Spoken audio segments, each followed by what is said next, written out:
Chào các bạn, hôm nay bếp nhà cô Mỹ sẽ hướng dẫn cho các bạn làm một loại bánh sô-cô-la. Bánh có tên là Warm Chocolate Coffee Cake. Nào bây giờ các bạn cùng theo dõi.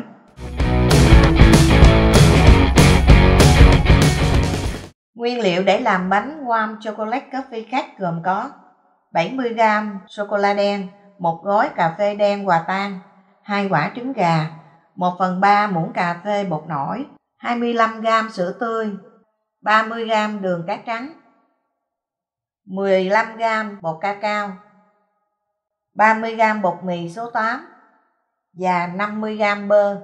Đầu tiên cô sẽ cho sữa, sô-cô-la, bơ tan chảy trực tiếp trên bếp.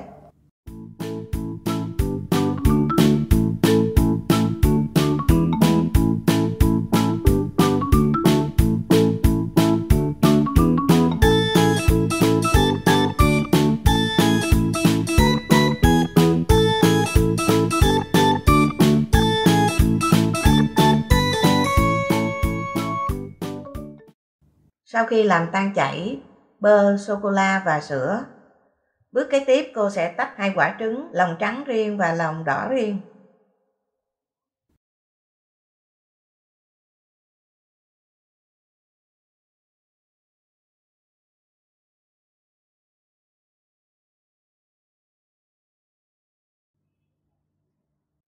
Sau đó cô sẽ cho hỗn hợp sô-cô-la, sữa và bơ đã được tan chảy vào, đánh chung với lại 2 lòng đỏ trứng gà.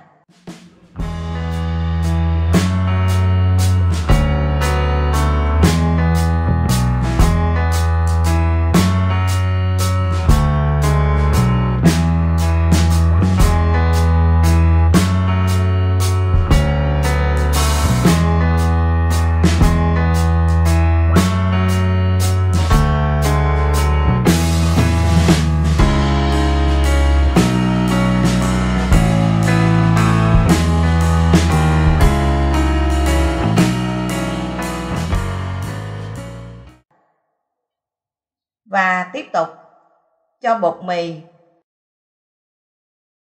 bột nổi, bột cacao đã được rây mịn trộn chung vào trong hỗn hợp.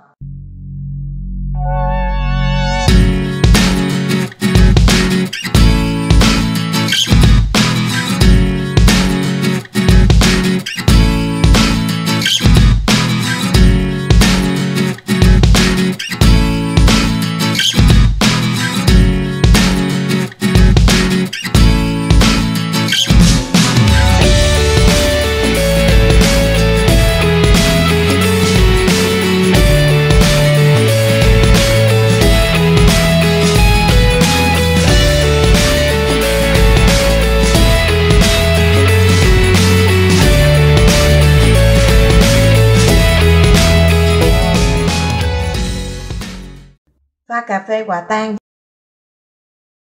với một ít nước sôi.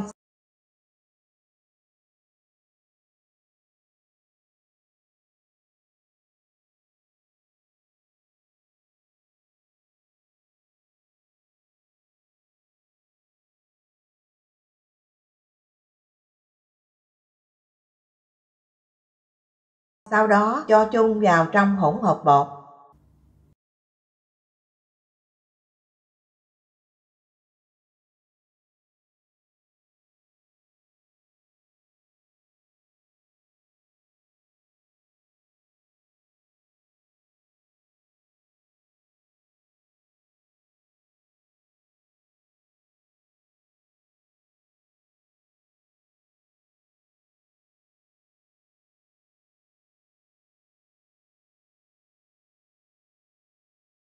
Đánh bông lòng trắng trứng với 30g đường cát cho bông đặc.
và sau đó trộn lòng trắng trứng vào trong hỗn hợp.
Đối với bánh warm chocolate coffee cake này, cô sẽ dùng những cái tách sứ.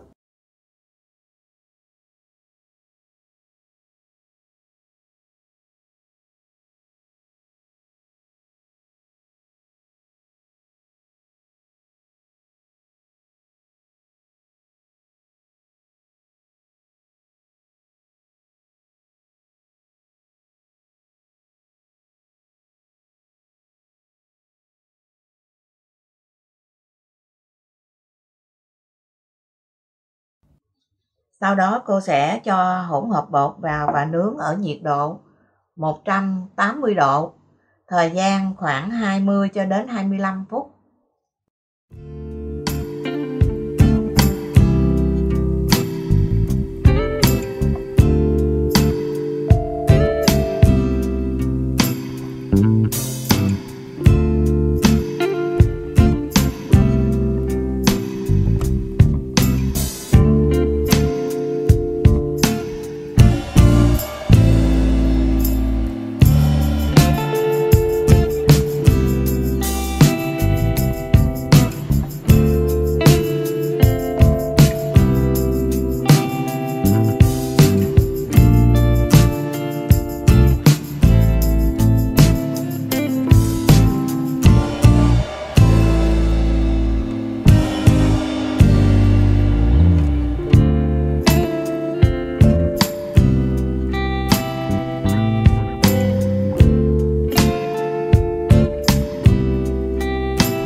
Bánh warm chocolate coffee cake có một cái hương vị rất là độc đáo.